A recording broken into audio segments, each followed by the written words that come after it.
Fired up and ready to go. Minnesota Vikings descending upon TCO Performance Center Bar and Grill. Going to get it on for some training camp. So we are going through our series of taking a look at the position groups for the Minnesota Vikings. Today, wide receivers. Now, it's different.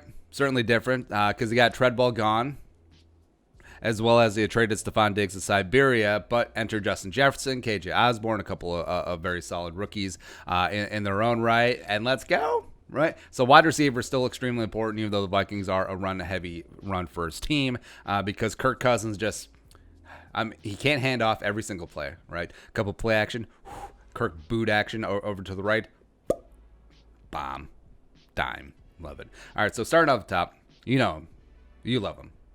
Mankato State University. That's right, he'll always be Mankato State University. Detroit Lakes enthusiast Adam Ezekiel Thielen, 6'2", 200, 8th season as a pro, which it's pretty insane, isn't it? Time flies, right? Last year, injury plagued season, put up 30 catches, 418 yards receiving, 6 touchdowns on 48 receptions. But now is the clear alpha dog. He's the lone Batman as opposed to having Batman and Batman. It's like a multiverse thing when it was him and Diggs. They broke up the best wide receiver duo in the NFL. No big deal. But Adam Thielen, who is better than Davante Adams, is going to step up. I think he's going to play a lot more on the outside than he has in recent years.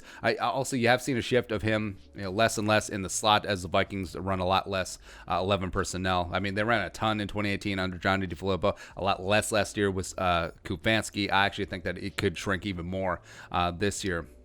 But I think you're going to see Thielen out wide a lot more. I think we'll see Jefferson operate from the slot quite a bit, and I'm excited. I mean, Thielen, pretty quiet dude, relatively speaking, but you know that last year just had to piss him off. Thielen is a quiet dude off the field. On the field, he goes very... like him going after Belichick, remember that? That was great. But yeah, I think Thielen is in line for a big target share in the Vikings passing game, as well as really stepping up and trying to regain that Pro Bowl, All-Pro type form. Next up, the rookie. You know who it is. First draft pick this year, 22 overall, Justin Jefferson, 6'2", 202, coming out of LSU. Justin Jefferson single-handedly won Joe Burrow the Heisman, made him the number 1 overall pick, as well as got Joe Brady that job as offensive coordinator of the Panthers. I believe that, as well as Justin Jefferson is the reason why Jamar Chase will be a top 5 pick next year. Mark my words right there. So Jefferson coming in. Great over the middle, absolute monster last year at LSU, 111 catches, 1,540 yards, 18 touchdowns, and he's a peacock. Let him fly. I actually think that we were hard on Jefferson in the draft process because I still think that his talent overlaps quite a bit with Thielen, but I wasn't even thinking, Kubiak's not a dummy, Super Bowl winning head coach. So how about he'll have Thielen play more of the Diggs role, and then he'll have Jefferson play more of the Thielen role. Traditionally over the last couple of years, it all makes sense. Or they just missed out on Jalen Reagor, who's going to have an amazing career with the Eagles and kind of pissing me off because now I have to hate him with the Fury of 1,000 Suns. But whatever. Justin Jefferson, Triple J, was great. Also, so when Jefferson picked 18, we thought this number has a lot of meaning to him, but then it turns out it was just his teammate wore 18 at LSU, the linebacker. I forget his name, but whatever. Next up, Ola B.C. Johnson, 6', 204, second year from Colorado State, was 7th round pick last year. And remember, BC at Colorado State had been used to being the second wide receiver, third wide receiver, because he played to Michael Gallup, who's now pretty studly with Dallas, Preston Williams, who went undrafted, but is doing some nice things down in Miami before he got hurt. So we actually did tab BC Johnson early on last year. Hey, he'll come in, he'll be wide receiver 4 or 5, he'll play great special teams, he'll do this, he'll do that. He's a very solid route runner, great hands, a nice possession receiver, and he surprised last year. With the injuries to BB, the ineffectiveness of Treadwell, as well as the injury to Thielen, I mean, he got opportunity, and he started a couple games. 31 catches, 294 yards, 3 touchdowns on 45 targets. Now, those numbers aren't going to blow the doors off the roof, as Jordan would say, but, I mean, if you compare them to Treadwell's rookie stats, 1 catch, 15 yards, it's pretty damn good. So BC massively overachieved last year as a 7th round pick. And also, he could have the inside track to potentially, at least at the beginning, have a little bit more run than Justin Jefferson, potentially outsnap him, potentially out-target him as well. So, I mean, it wouldn't shock me if through the first half of the season, BC is second on the team in terms of targets for wide receivers. As Jefferson, with no rookie camp, no OTAs, limited training camp, no preseason, and it could happen. Certainly could. Next up, numero 11, Tajay Sharp. Ooh, the double ones. Yeah, take up the mantle of Treadwell and Mike Wallace, and just great. Cool. All right, Tajay, a surprising 6'4", a $194, 2016 fifth-round pick out of UMass. Now, he had a great rookie year. And then just really tapered off in Tennessee for a myriad of reasons. One, they moved more towards a run-heavy offense. Plus, they drafted Corey Davis, number 5 overall. Row the boat. Okay. Also, they signed Adam Humphries to a big deal. Plus, drafted A.J. Brown last year out of Ole Miss, who's really, really good. So Tajay just never got the time of day. Last year, 25 catches, 329 yards receiving, 4 touchdowns on 35 targets. Yeah. I think that change of scenery certainly could help him, but also the fact that he's going to be behind Jefferson and BC at least to start. I mean, he could do a little bit of something. We'll see. Next up, number 17.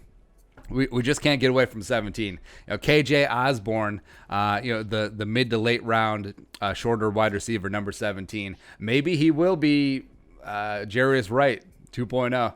I mean, you guys remember Kendall Wright too, who wore number 17, confusingly enough, but but KJ Osborne, it's all about the U, baby. 5'11", 203, fifth-round pick from the aforementioned U by way of Buffalo from Ypsilanti, Michigan.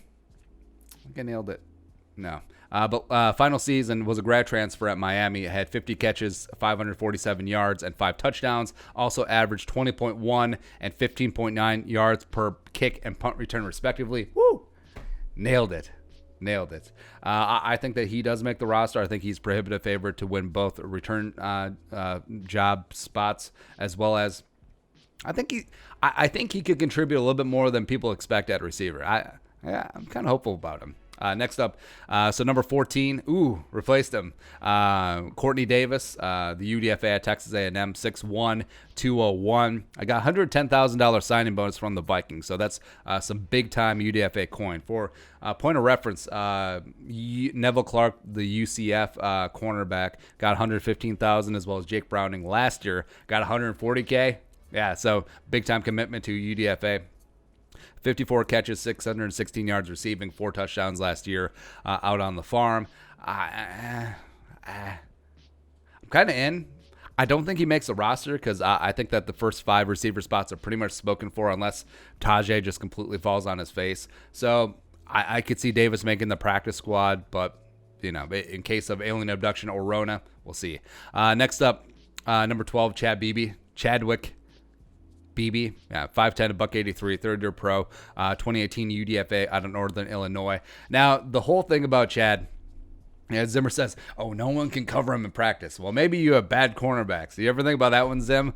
But with Beebe, he is slippery. He is projected to be the next Julian Edelman, Wes Welker, Danny Amendola, Wayne Corbett, Steve Largent, PJ Fleck. Yeah, short white wide receiver from Northern Illinois. Yeah, but last year 2 catches, 70 yards, and on 2 targets, including that big play against the Packers week 2. But can't stay healthy. Can't do it. Can't win with them. Can't do it. Right. So next up, number 85, Dan Chisena. He's a UDFA from Penn State, 6'3", 202. Big kid, was a special team standout for the Nittany Lions, and does have some nice world-class speed, especially in the 100 and the 200. But I mean, this is a rough year for UDFAs, so I don't even know if he'll actually make training camp. Because if they do have to trim it down to 80 players from the 87, I could see them parting ways with Chisena. Next up is number 16, Davion Davis, 5'11", $195, a 2019 UDFA from Sam Houston State. Punt return dynamo. I think that before they drafted Osborne, I actually think that Davis may have had a shot at that punt return job. Maybe he still does. I liked his talents last year. I think Alexander Hollins pretty clearly outshined him, but Keep hope alive from Sam Houston Stater. Also, the aforementioned Alexander Hollins last year actually saw some time on the 53-man rooster. 2 catches, 46 yards on 4 targets in 2019 UDFA out of Eastern Illinois, the alma mater of Tony Romo and Sean Payton. Cool. 6'1", $166. Does need to add some weight. Does need to work on getting off of press coverage, but I mean, he's interesting, as well as Kubiak and the coaching staff certainly likes him. 2 more to go. So number 13, Dylan Mitchell, the other 7th-round pick, wide receiver last year out of Oregon. 6'1", 202. Just never really got footing. Just never really found a spot in the pecking order in training camp or preseason, and certainly not the regular season last year. Was on and off the practice squad. We'll see if he does a little bit something this year, as well as Braylon Addison, number 89.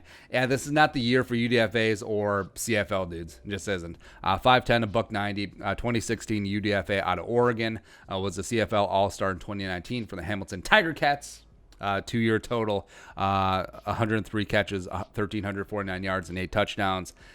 I think it's an extreme long shot. I don't think he'll have a lot of snap opportunities. Also, no preseason, so can't really show up and show out. So, it's going to be a little bit tough. But overall, that's the Vikings wide receivers. I think they are pretty stout, 1 through 5, maybe even 1 through 6 if you count Courtney Davis. But we'll see. Again, everyone stay healthy. Stay away from alien abductions. But your thoughts and our thoughts on the Vikings wide receivers, let us know in the comments section below. Subscribe for daily Vikings takes. Want to support the work, pull us on the Venmo. But until next time, Skull, production value.